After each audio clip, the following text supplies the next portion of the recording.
Ito ang inyong sumbong siguradong may responding katapat. Hindi nagdadalawang isip na tumulong sino man ang nangangailangan.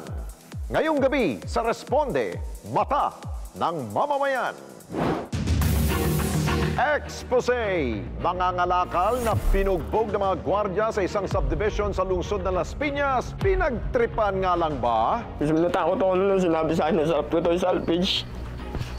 Sinabi sa akin isang gwardya. Exclusive, dalawang ina na humingi ng tulong para sa mga anak nilang may autism, ating respondihan.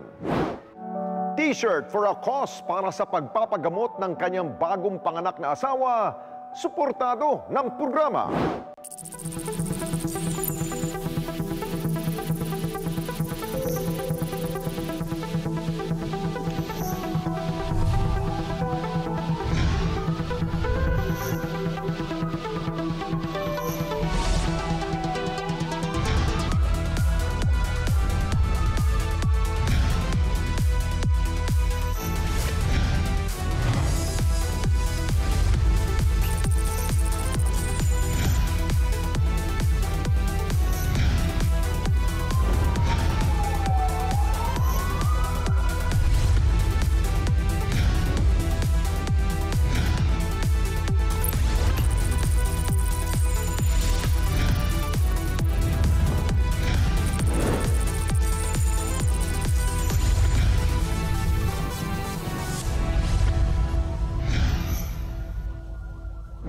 Paano nga ba itinatawid ng mga magulang ang kanilang araw-araw na buhay kasabay ng pagpapalaki sa mga anak nilang may autism?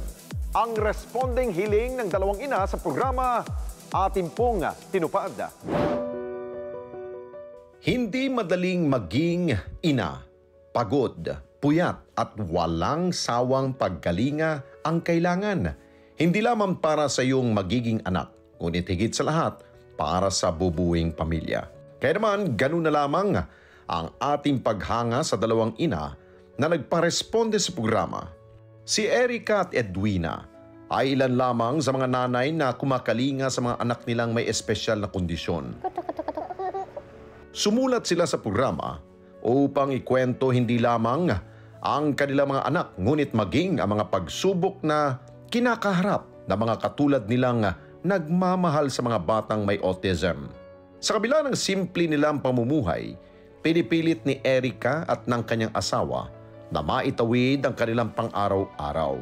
Lalo na't ang 8 taong gulang na si Dre na diagnosed na may autism. Yung pinagbubuntis ko po siya, okay naman po siya, normal po lahat ng ano niya. Tsaka po alagang-alaga kasi nga panganay. Tapos po napansin ko po lang po nung 3 years old siya, na parang may kakaiba po talaga. Hindi nga po mabigkas po yung pangalan niya. Tapos po nagtitipto, tapos panay hand flapping, mga ganun po. Tapos wala po siyang eye contact talaga.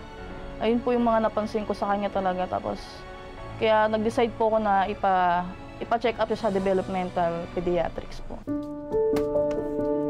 Isa sa paraang alam nila para matulungan si Dre na mamuhay ng normal ay ang mapag-aral ito sa isang special education school. Yung asawa ko po janitor, pero under siya ng agency po. Kaya hindi pa talaga siya regular. So ako naman po, narakit-rakit lang, ganyan. Po yung school ni Dre, medyo malayo po dito. So umaano po kami ng 88 pesos. Wala pa po yung baon niya doon. Tapos hanggang Katipunan po, nilalakad na namin hanggang Batino. Ganun po kalayo yung school niyan. Kaya tinatsaga-tsaga ko po sumali sa mga charity. Hinahayaan din nila itong gumawa ng mga gawaing bahay at sinasanay itong mag-asikaso ng kanyang sarili. Challenge kasi po mahirap kasi. Kami po kasi siyempre mahirap ka. Pumipila ka sa mga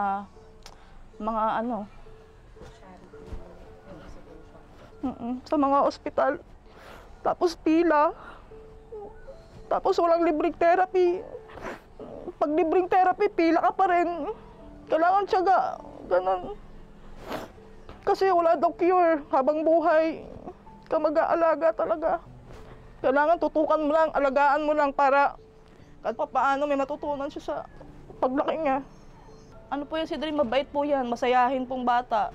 Tsaka matakaw, malakas kumain. Hindi po siya nananakit. Ayun po maganda sa kanya, hindi po siya nananakit. Kahit po saktan siya ng ibang bata.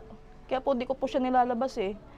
Kasi inaaway lang ng ibang bata. Kasi di po siya marunong gumante. Ayun po yung maganda kay Dre, hindi po siya nananakit po talaga.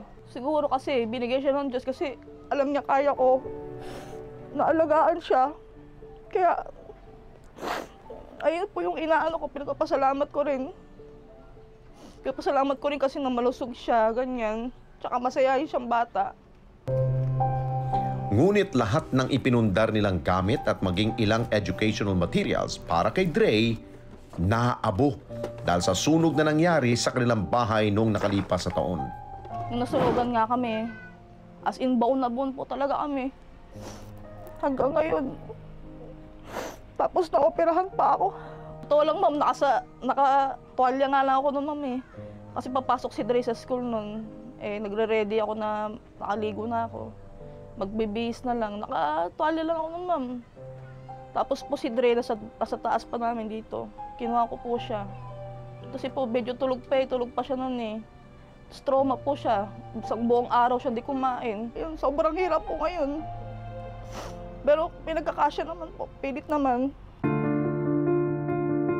Kaya naman hiling niya para sa anak, marespondihan ng programa ang ilan sa mga pangangailangan nito. Kaya sana rin po, kaya kahit po mga educational toys or books, yun po malaking tulong po talaga yan sa kanya. Kasi po yung mga educational books niya, toys, nasunog na po eh. Opo, naipon-ipon ko po yung kakasali sa mga ano. Ayun, nasunog na, wala na.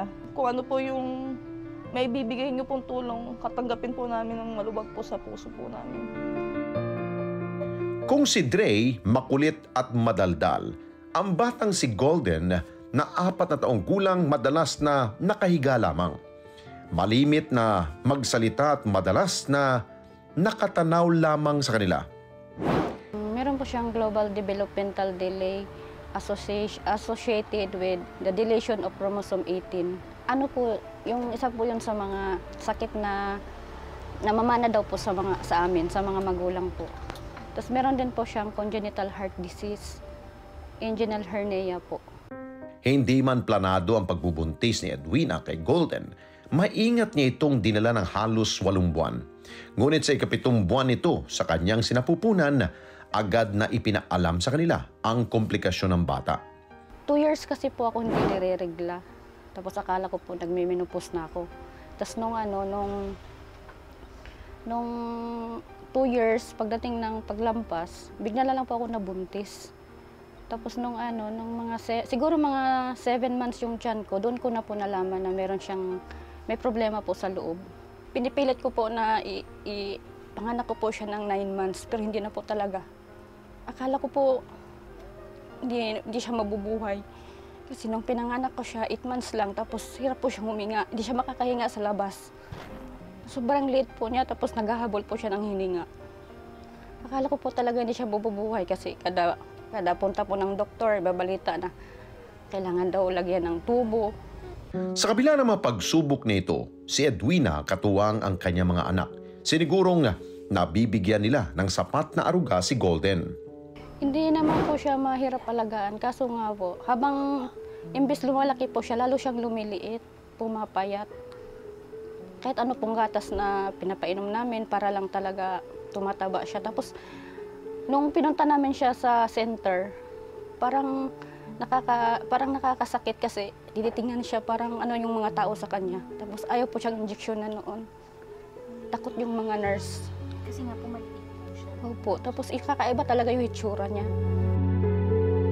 Naoperahan man sa puso si Golden, may mga sakit pa rin siyang hindi matukoy ng mga doktor hanggang sa ngayon.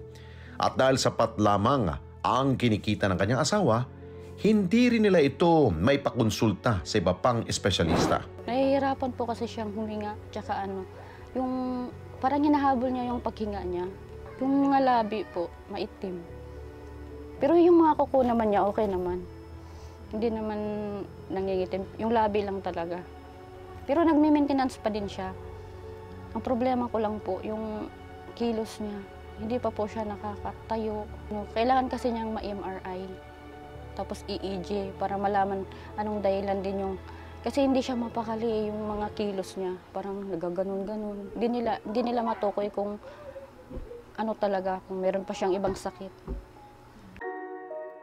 Para matulungan sila, hiling ni Edwina na madagdagan ng puhunan ang kanyang maliit na tindahan. Yung asawa ko po, pumapasok po siya dyan sa junk shop. Tapos ako naman po, nagtinda-tinda. Po, pag gipit na gipit kami, nangihiram kami. Kulang po. Kulang po talaga kasi may dalawa pa po akong estudyante. Yung isa magka-college na po. Yung ano ko po, kasi pag halimbawa, mga gatas, ganon, parang isang tulungan lang. Pag naubos, wala na. Gusto ko po sana puhunan.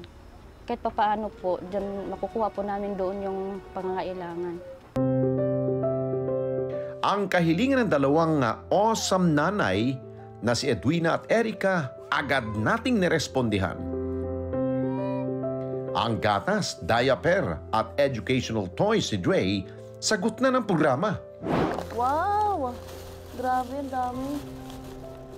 Makakatulong po talaga to kay Dre, lalo sa pag-aaral niya po. Ang ganda. Thank you po. Maraming salamat po sa Net25 Responde Mata ng Mamamayan. Thank you so much po talaga, ma'am. Sa tulong niyo po. Maraming salamat po. Dinagdagan na rin natin ng bigas at ilang mga libro ang ating ayuda para sa kanila. Grabe yung blessings. Sakto po. Thank you po so much po.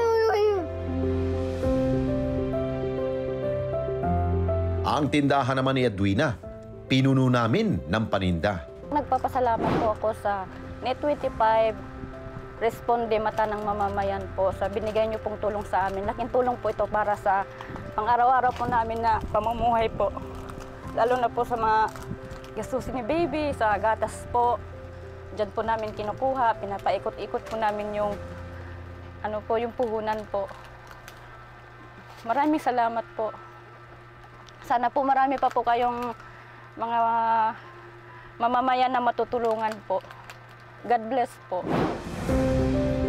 Mahirap man ang kanilang araw-araw na kinakaharap.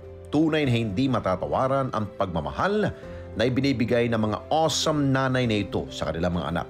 Kaya't huwag natin silang husgahan o maging ang kalagayan ng kanilang mga anak. Bagkus, atin silang alalayan at bigyan ng pangunawa.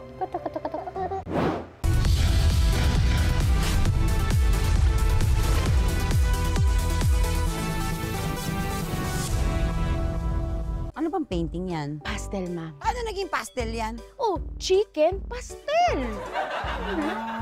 Kanino to? Hindi naman ako nag-gym ah. Dami pera. Huwag mo pakialam mo yung anak ko! Anak mo yan! Wala ka pa nagkaanak. Eh, naiwan niya kanina sa kotse ko eh. So, akin na yan. Kailangan mo isoli yan, hindi yan sa'yo. Masama yan. Nagla-livestream ako kanina. Tapos may foreigner sabi niya, can I buy for $500? 27,000. Eh ano ba to? Napulot ko yan sa may ibabaw ng motor kanina eh. Naku, ever! Ibalik mo, ibalik mo. Baka makita mga fingerprints natin. Kailangan ibalik natin to. Ano gagawin natin? Sobrang dami pera na yan. Matapat sa paglilingkod. Pati kang tagapagbalita. Mata natin sa balitaan. Alex Santos. Kasama gabi-gabi sa Mata ng Agila Primetime.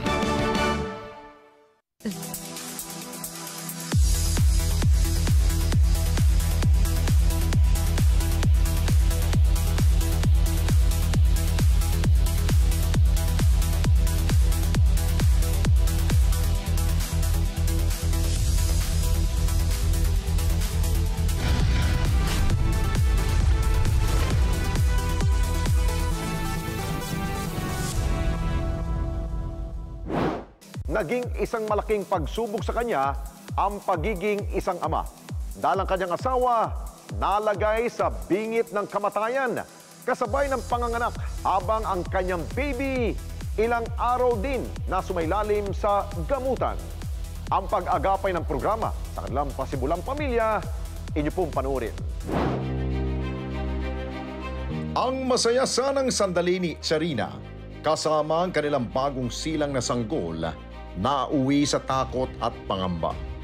Dahil si Sarina nag-agaw buhay at kinailangang ilipat sa intensive care unit. Hindi nila lubos akalain Nang masaya at excited nila ang pagpunta sa ospital, unti-unting napalitan ng kaba. June 2 ng hapon po is parang na-instinct ko na rin sa sarili ko po na nararamdaman ko na si baby is palabas na po. Lumabas na po yung panubigan niya. That time, 5:30 po yun ng hapon. Then na-admit po kami ng 7:20. Then nag-stay po kami ng 8 hours sa emergency room. Kasi hindi nga po siya makahiga, hindi rin siya pwede i-CS kasi medyo nga po yung kalagayan niya. Nakahinga na lamang na maluwag nang isilang ang kanyang panganay. Ngunit simula pa lamang pala ito ng pagsubok sa kanilang pamilya. Nawalan po talaga si Mrs. ng buhay or malay nung after nilabas si baby. Ang pag-alala at pangamba nadagdagan sa bawat oras na nasa loob ng critical care unit ang kanyang asawa. Lipat po siya sa ICU, which is pag nanganak po talaga is sa ward. Hindi po sa ICU, sa kanya sa critical care unit po or intensive care unit.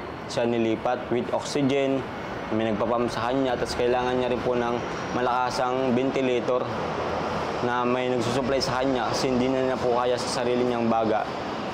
Tapos yun, nung siya sa ICU, up to date, andun po siya. Medyo mahirap po yung dinaanan niya, ma'am, kasi 3 beses po siya actually nag-50-50 na. Ngunit maliban sa kalagayan ni Charina, isa pang pinoproblema ni Alan ang lumulobong halaga ng kanilang hospital bill. Namin may survive yung day by day na bill, maliban po sa running bills na kasi yung daily basis namin nung kasagsagan ng operation niya sa ICU po is nasa 50,000. Kasali na po doon yung medication, tas laboratory po na inano sa amin na kailangan may on the spot po na may ibigay kami. Kasi yung bill na po namin is nasa 700 plus na po talaga. Kahit pa paano, masaya ako kasi yung misis ko, gusto niya rin makita yung baby namin. Actually, since day 1, di niya pa nakikita po hanggang ngayon. Ang ilan nilang kaanak nakaisip ng paraan para maitawid ang araw-araw na laboratory at gamutan ni Charina.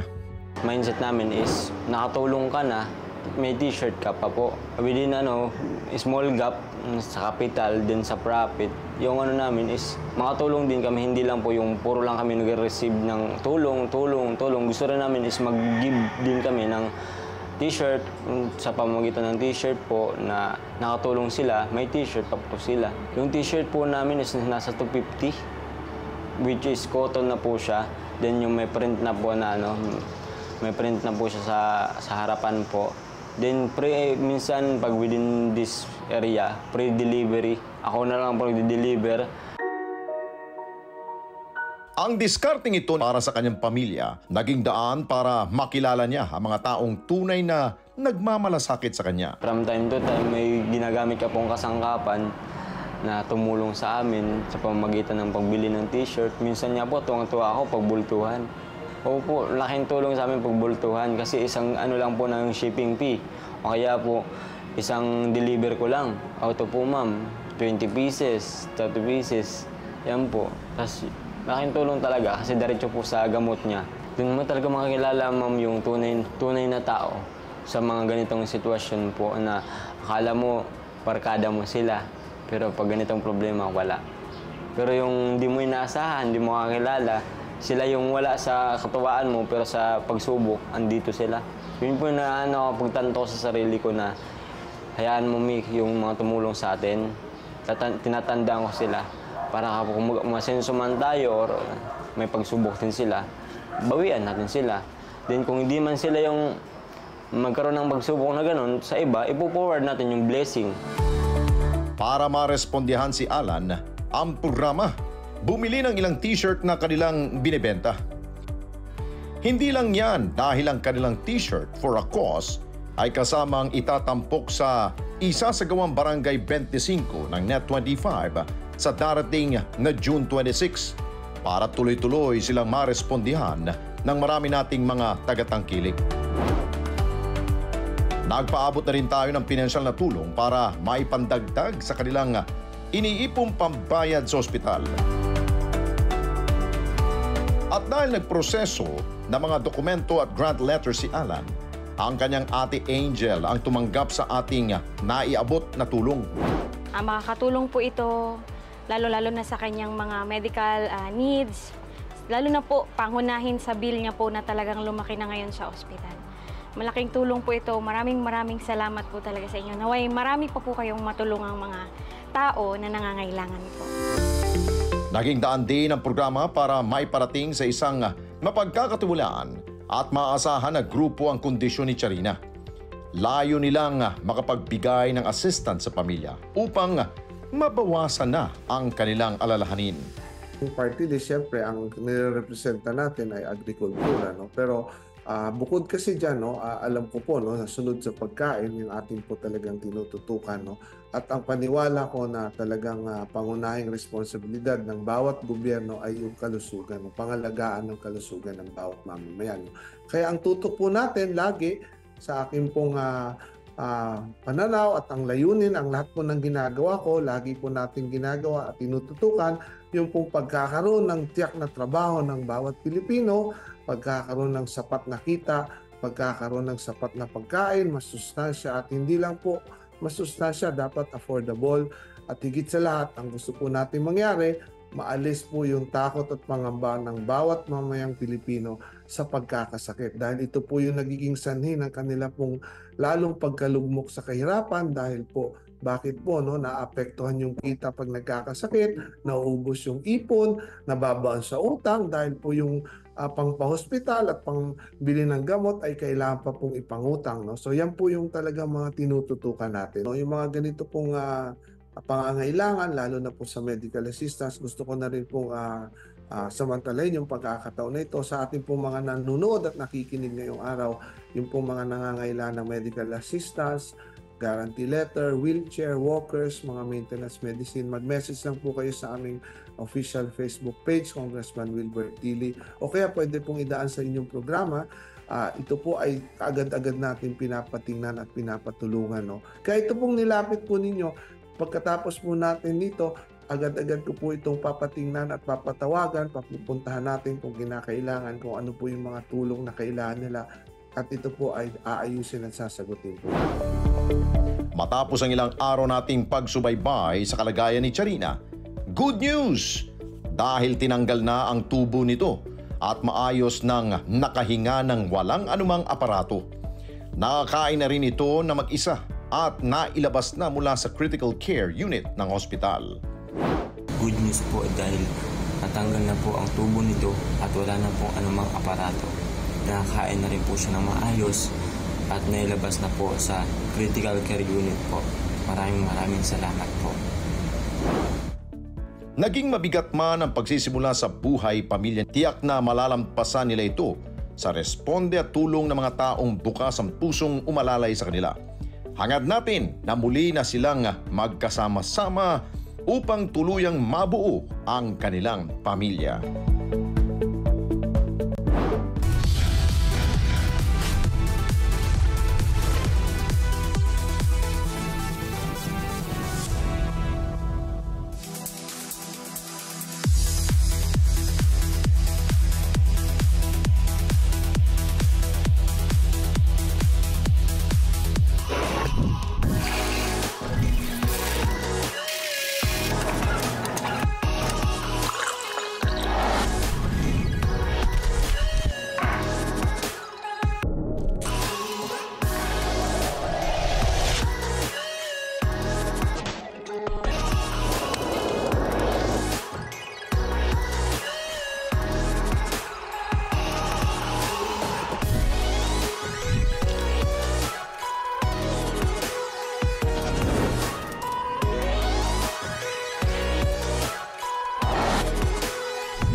a plethora of business awards in the country, but only a few command respect. The Asia CEO Awards, recognizing business leaders since 2010, is among the few. We'll sit down with its founders, Ms. Rebecca Bustamante and Richard Mills, to tell us more about the awards. You have to develop yourself. You have to uplift your education. Learn as much as you can. Because the more you contribute, the more your income will really increase without you knowing. Every single award has a social component. You need to do well in your business. You also need to do well for the nation.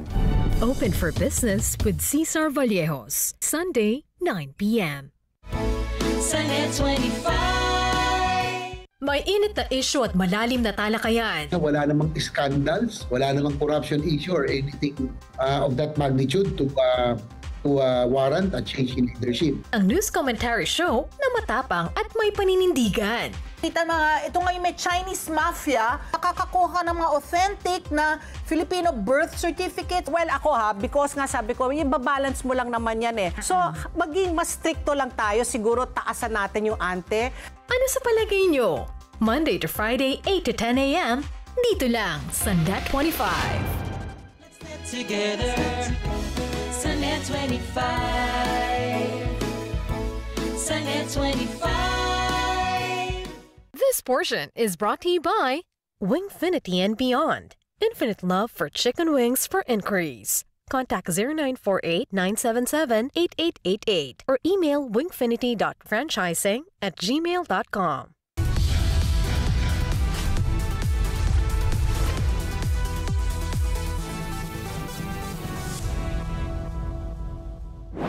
Isang mga ngalakal ang binugbog at sinukluban pa ng traffic cone na mga gwardya sa isang subdivision sa Las Piñas City.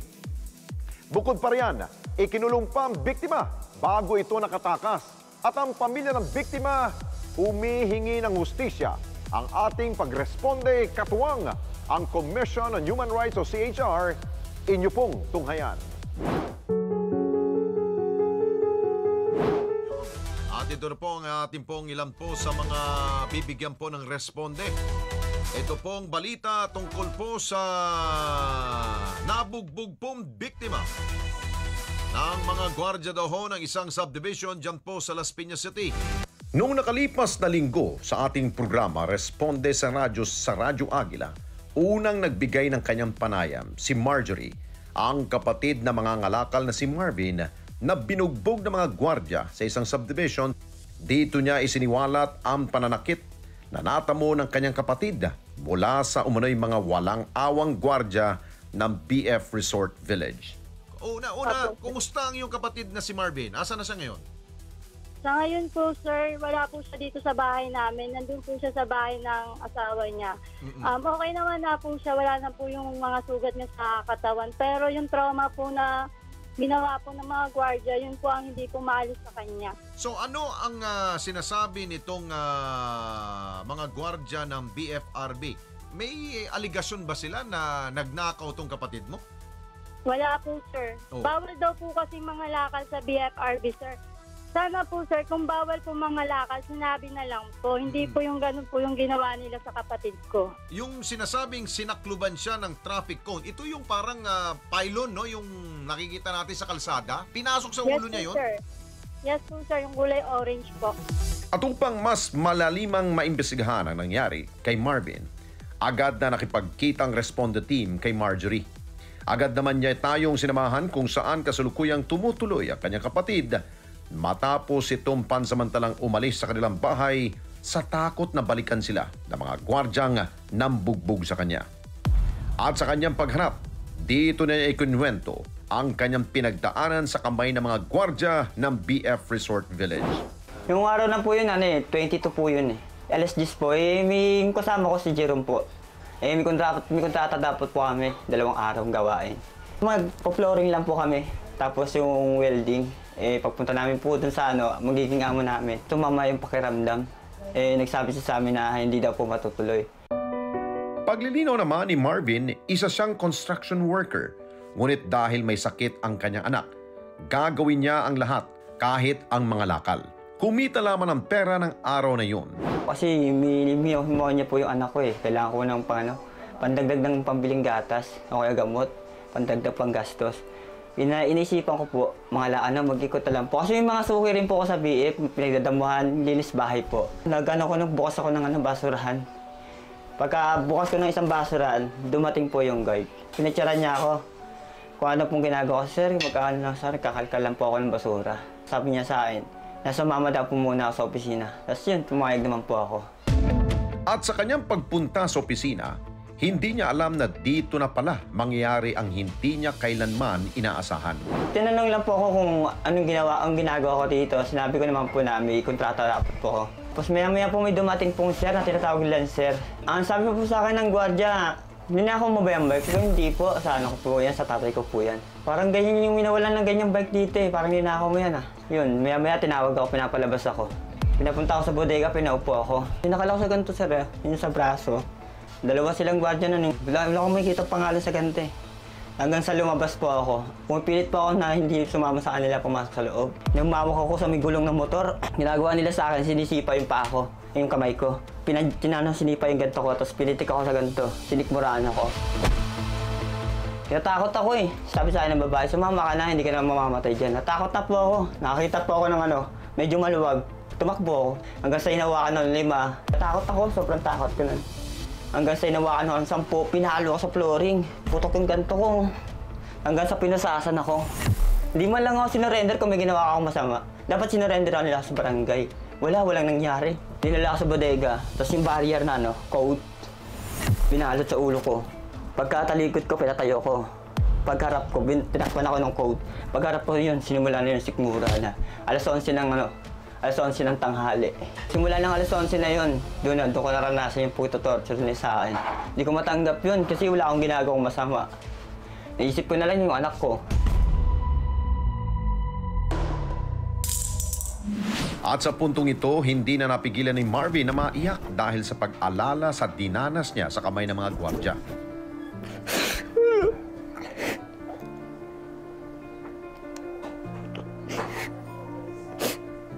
Wala akong ginagawang masama yung ginabas.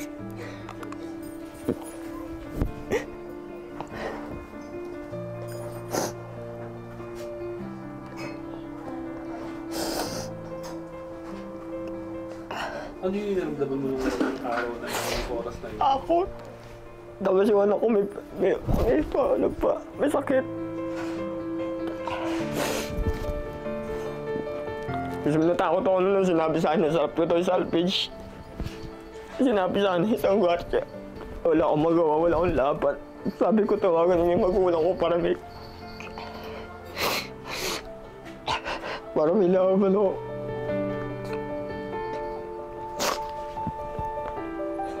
Kawawa ako sa sarili ko nung wala akong ginagawang masama.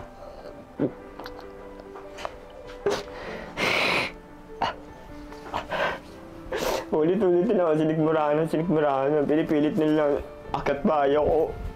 Ninakaw ko daw po yung bike ng tatay. Hindi naman ko ninakawin sa bike ng tatay ko. Hindi sila naniniwala sa mga sinasabi ko. Tansya ko po dumaan sa 15 tao sumaktas yung bug sa akin. Kaso hindi ko po matandaan yung iba eh. Pero may natatandaan ako dun. Ilan lang. Kasi tinakpan po ako ng code eh. Tapos yung interior ng gulong, nilagay sa leeg ko yun. Sinuntok nga po ako ng mataba rito ng posas eh. Magkabila ang braso. Dalawang posas, tapos tapak sa paas ng safety shoes sa sapatos nila. Dito, doon talaga ako pinakanasaktan. Sabay sikmura. At ang pananakit sa kanya at pagkulong sa bodega, umabot pa hanggang gabi. Alas 11 ng tanghali hanggang alauna. Puro bugbog yung mga alas 12 po, alas 12. Pinalabas ako. Dinala ako sa opisina, tapos may tumasok pong mataba, yung sumuntok po sa akin sa posas dito. Inubaran po ako ng mas. Sinaktan kita. Sa sobrang takot ko po, gusto ko nang umuwi. Sinabi ko po hindi. At sina Marjorie, hindi may paliwanag ang kanilang naramdaman nang makita ang lagay ng kapatid. Ang una po namin reaction nun, sir, ando po yung awa, sakit, galit po sa ginawa nila sa kapatid ko. Hindi po namin tanggap na bakit ginawa po nila yung sa kapatid ko po. Pagtapos po nun, nagpasya po kami kahit wala po kaming pera nung time na yun. Nangutang po kami pang medical lang po. Tapos kinabukasan po, pag tirik pa lang po ng araw, pumunta na po kami nun sa clubhouse po ng Las Piñas para po itanong po kung ano pong nangyari. Noong time po na yon, ang sabi po sa amin, pwede daw po namin makita yung mga gwardiya po na sumuntok sa kapatid ko. Pero pag pinapabalik po kami ng alas 6, meron pong coordinator, nagsabi po sa amin na siya daw po yung humawak sa mga gwardiya. Tapos po ang sabi niya, bawal daw po yung ginagawa namin na pagtingin po ng mga gwardiya po nila. Sabi ko, hingin ko na lang po sana yung CCTV kung okay lang po sa kanila. Ang sabi, yung mga nakikita ko daw CCTV doon sa office, sira daw po lahat yun. Sabi sa amin, kung meron daw kami 50,000 sir para daw po sa abogado, po karapatan din daw po namin yon. Nagsumbong man sila sa otoridad, ngunit wala naman umanong nangyari. Kinuha lang po yung statement namin, sir, tapos sinutusan niya po kami na daw po ang kumuha ng mga pangalan ng security po nung time na yun, sir. Ito po yun, no, sa barangay po. Statement lang po. Sabi po namin sa mga, sir, mga barangay, kung pwede po nila kami samahan. Kasi po, safety lang po talaga. Sabi niya, bawal daw po silang sumama sa amin hanggat wala daw pong nabibigay sa kanila ng pangalan po.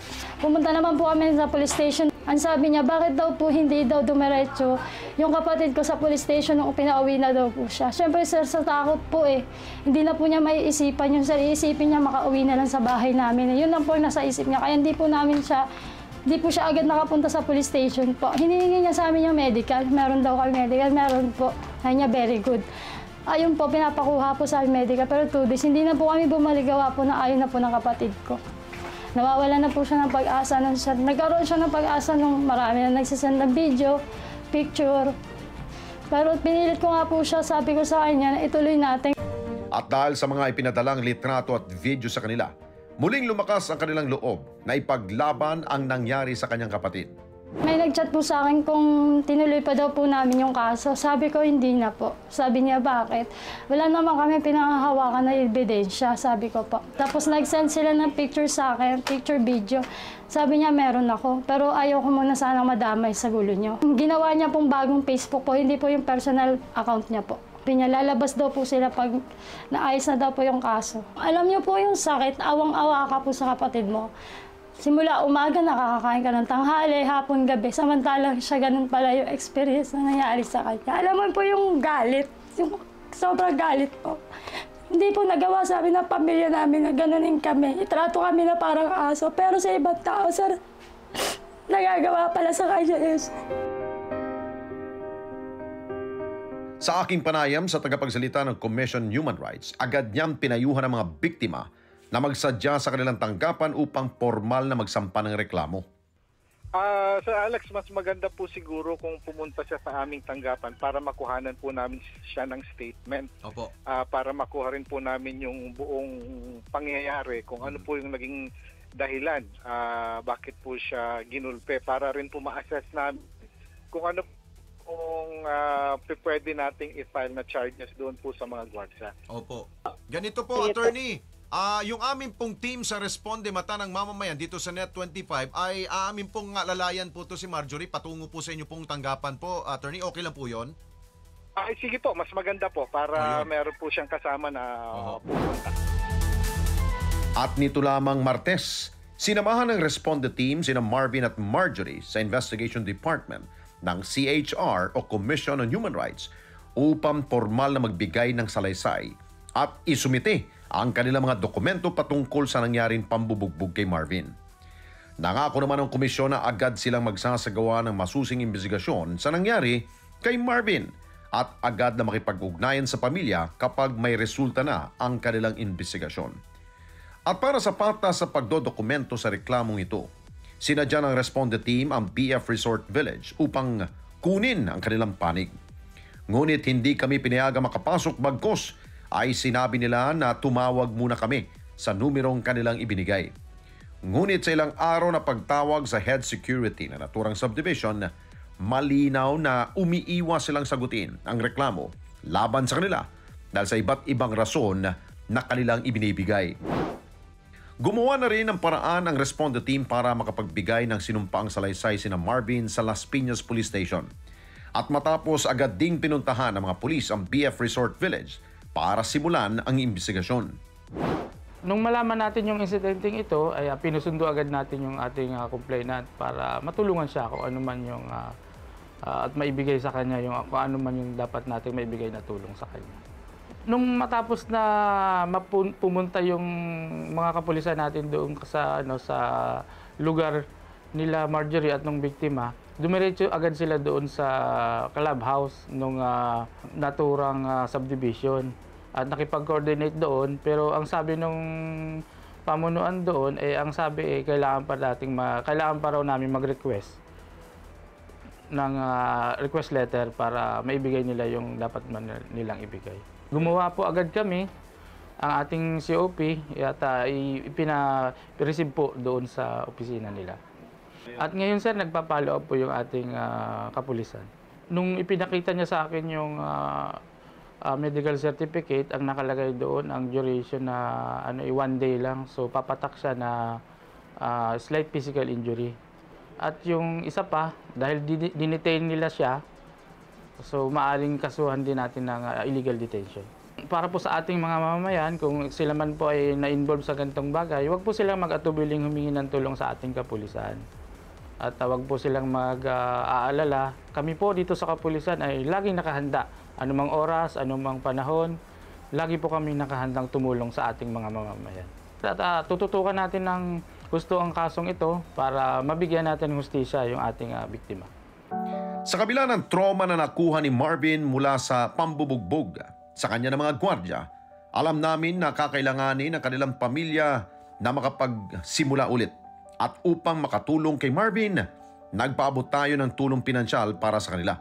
Kaya't lubos ang kanilang pasasalamat sa mga tulong na ating nagawa para sa kanila. Mayroon kami bibigay sa iyo ng konting tulong since di ba nawalan ka ng So ito konting tulong para makapagsimula ka ng kasusin mo sa bahay. Salamat po. Salamat po. Maraming tulong po para sa amin to. Kasi kailangan talaga na ilang linggo na akong hindi nakakapagtrabaho. Sana po tuloy-tuloy. Tuloy-tuloy sana. Para kahit pa paano sa bahay mo. May labang ko yung karapatan ko.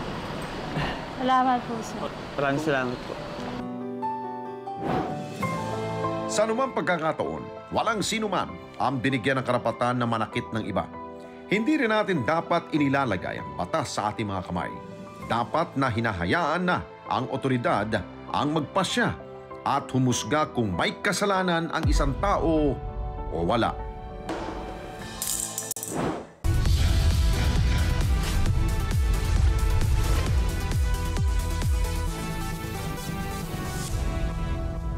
This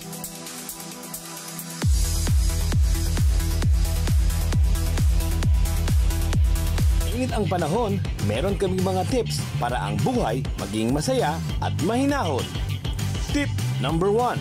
Relax, breathe in, breathe out. Tip number 2. Mga mag-asawa, pakinggan ito.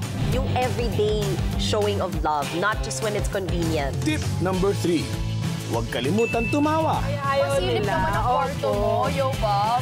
Maliit lang po. Nakatayo lang dito. Tip number 4. Magpasaya ng iba. Pero sino pinaka-favorite mo? Siyempre pa si Miss Pia. And finally, tip number 5. Choose wisely. Choose to be happy. Yung mukha ko palang alam nyo na. Ilan lang yan sa mga kada tips para ang buhay hayahay. Kaya everyday, tutok lang sa inyong paboritong kabanding sa morning, kada umaga. Let's get together. Sunday 25. Sunday 25.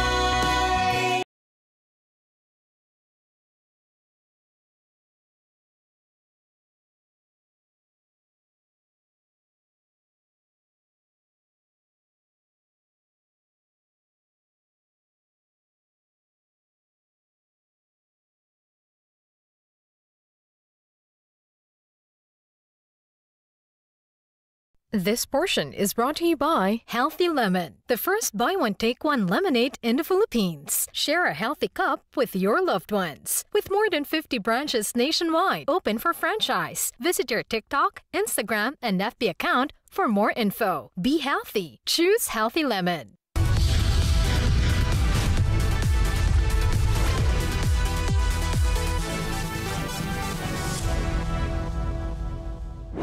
Isang magkakaibigan ang gumawa ng grupo upang rumisponde sa pangangailangan ng mga batang may sakit na kanser. Sila ang Open Arms Group. Ang kasiyahan at pag-asa ng kanilang naihahatid sa mga natatangi nilang natutulungan. Narito po, panuurin ninyo. Papel, lapis, krayola. Ilan lamang ito sa mga natatanggap na mga batang dumalo sa back-to-school program ng grupong Open Arms Group. Ngunit hindi lamang basta mga bata ang kanilang reregaluhan ng mga gamit pang-eskwela. Dahil ang kanilang pasisihain, mga batang nakipaglaban sa sakit na kanser. At ang kanilang pagresponde sa mga batang itinuturing nilang warriors, ilang taon na nilang ginagawa.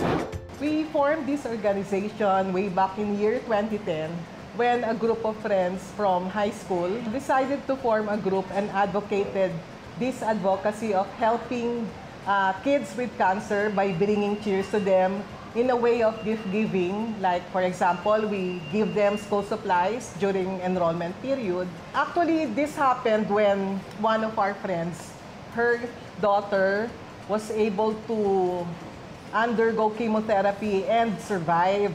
So as a way of paying back, as a Thanksgiving, because her daughter was able to recover, we decided to form a small group.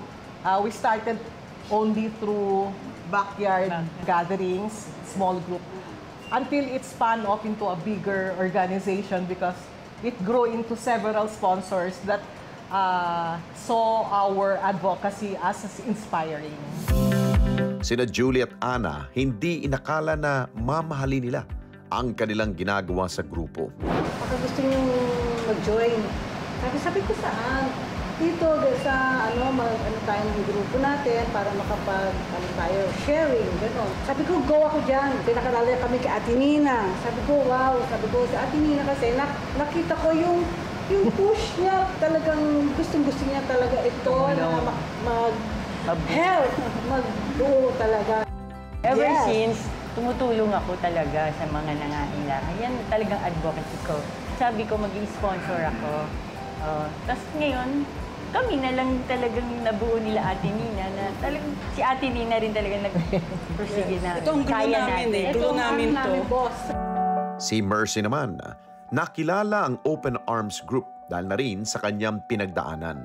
Nakasama ako sa grupo nila year 2014 na nawala yung daughter ko na nagkaroon ng leukemia ng 2013. So after a year na talagang, grieving and everything, accidentally na-met ko si Nina and it was love at first sight. Naramdaman ko sa Open Arms Group yung kung gaano nila ako winelcome, kung gaano nila kami in-embrace ng anak ko and yun na yung naging daan para yung advocacy nila na makatulong sa mga batang may cancer, makapagbigay ng konting saya, kahit konting ngiti, okay na eh. Yun yung nagpa-inspired sa akin na talagang mag-all-out support and maging member talaga ng Open Arms Group. Ganon ko sila kamahal. Nakakilala kami kasi merong isang bata sa Olongapo na may cancer na gustong mag-debut party. Nung nakilala ko ang grupo, especially si Nina, doon na yung nag-umpisa na medyo naisip namin ni Julia na gamitin na namin yung grieving namin into something na makakapagpasaya sa mga bata. Kasi sa totoo lang hindi madali ang mawala ng anak. Hindi man nila sinasabi exactly kung ano yung mga words na kailangan namin marinig. Hindi ganoon eh. Kumbaga, yung comfort na ibinibigay nila sa amin, yung simpleng pagngiti lang nila, yung pag nagkikita-kita kami, yung niyayakap nila kami, enough na eh. Hindi talaga sa salita eh. More on sa talaga, yung mararamdaman mo talaga na galing sa puso nila yung pagtulong nila para maagapayan namin yung pinagdadaanan namin. Maya-maya pa, unti-unti nang napupuno ang venue ng mga warriors at kanilang magulang. At nang simula na ang programa, masayang-masayang lahat. Iba't ibang palaro rin ang inihanda para sa mga dumalo.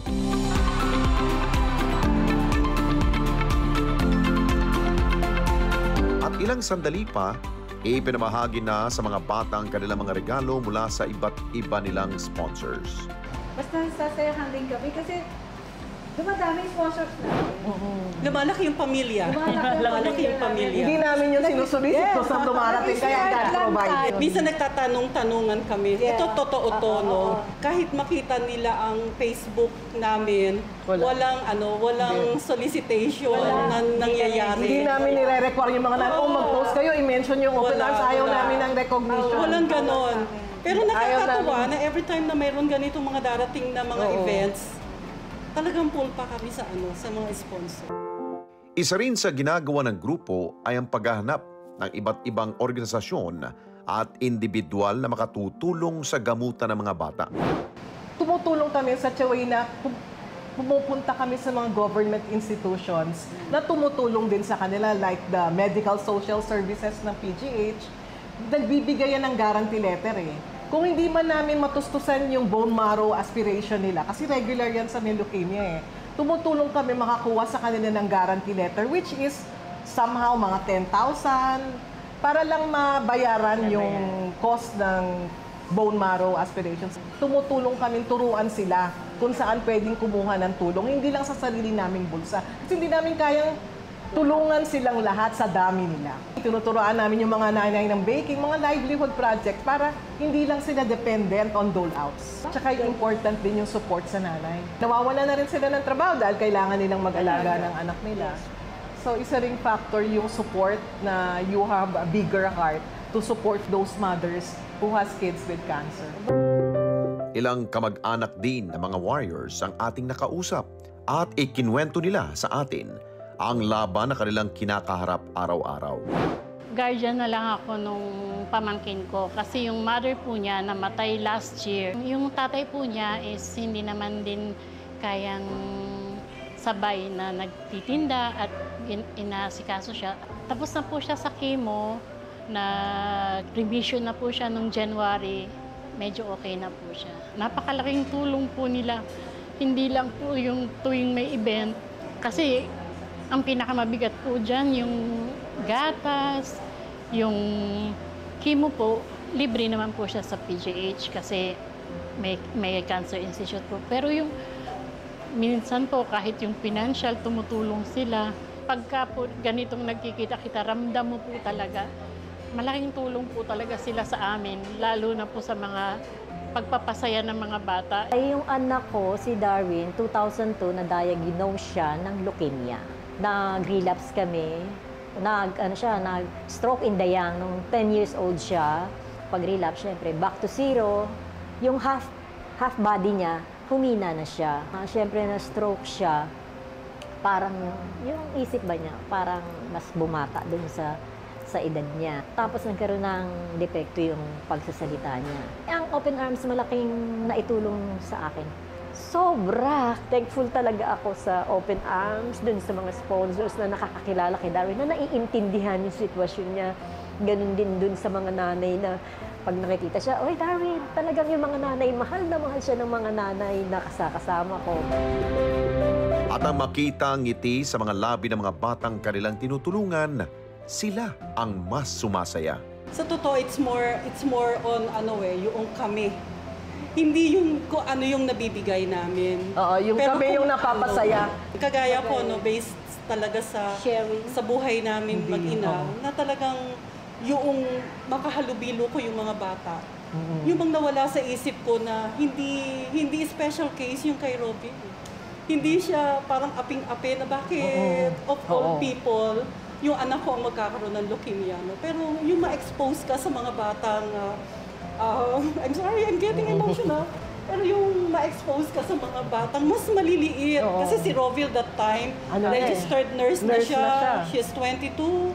So alam niya kung ano ang ine-expect niya from treatment. So every time na may magte-thank you sa akin na nanay, sinasabi ko talaga sa kanila na ako talaga yung nagte-thank you sa kanila. Kasi malaking bagay. Malaking bagay sa grieving ko as nanay. Pakita lang namin na ang saya-saya nila. Masaya na lang. Habang buhay may pag-asa, itong simbolo ng mga school supplies na ibinibigay ng Open Arms Group sa mga batang may sakit na kanser. Dahil ito ang nagbibigay inspirasyon sa kanila upang magpatuloy na lumaban sa kanilang sakit at magpagaling. Yan ang Tatak Responde! Kami ang Open Arms Group, Certified E-Responder!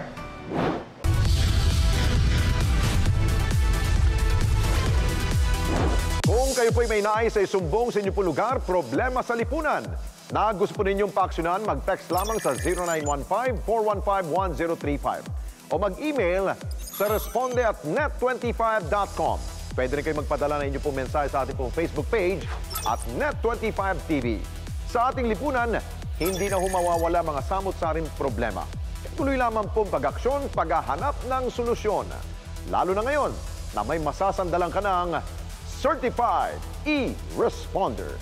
Hanggang sa susunod na Sabado, ako po si Alex Santos at itong Responde, Mata ng Mamamayan. Ito ang aming layunin para sa